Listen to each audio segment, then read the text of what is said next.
गावात संध्याकाळची अचानक आग लागली, कशी लागली काय माहिती भाऊ. आजचा दिवस सगळा आग लागीतच गेला. आपल्या घरी जे पडीत वावर होतं ना ते पण पेटलं होतं. ऊनच तेवढं आहे ना, अचानक कुठं बी आग लागती. तर कसं आहे पब्लिक, तुमचा लाडका अभि. कसं आहे मग नियोजन, जे वरचा स्लॅब राहिला होता ना तो पण टाकून घेऊ म्हटलं. मग सकाळी सकाळी जे लोक आलते त्यांच्यासोबत आम्हाला बी कामाला झोपून दिलतं. म्हटलं जाऊ दे, आपलंच घर आहे ना, काही विषय नाही. आपल्या घराच्या बाजूने वरून सगळी शेती आहे, एकदम निसर्गरम्य वातावरण आहे. एवढं भारी वाटतं ना वर गेल्यानंतर. घराचं काम तेवढं जोरात चालू होतं, नादच नाही करायचा.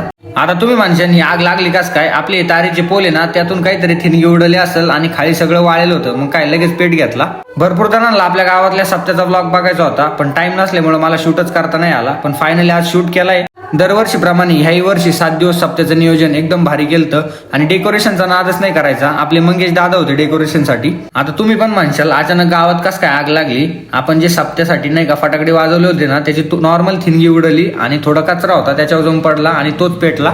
काही झाली तरी आपली गावातली पब्लिक नाही का मागच हटत नाही. कोणत्या कार्यक्रम असू सगळे एकजुटीने नाही का आग विजायला पडलेली होती. मंदिराचं डेकोरेशन एवढं भारी झालं ना आणि त्यात पब्लिक एवढी भयानक दिसत होती ना, तिथं नाद नाही करायचा.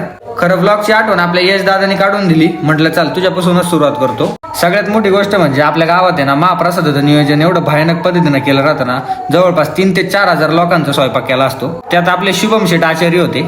भरपूर जणांना ब्लॉग मध्ये घ्यायचं होतं, पण काय आता आपले कॅमेरे आले छोटे आणि लोक आले मोठे.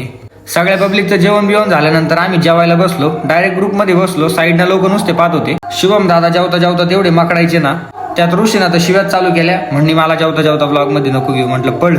चला मग काय, शुभम दादांकडून तुम्हाला बाय बाय, भेटू पुढच्या ब्लॉग मध्ये.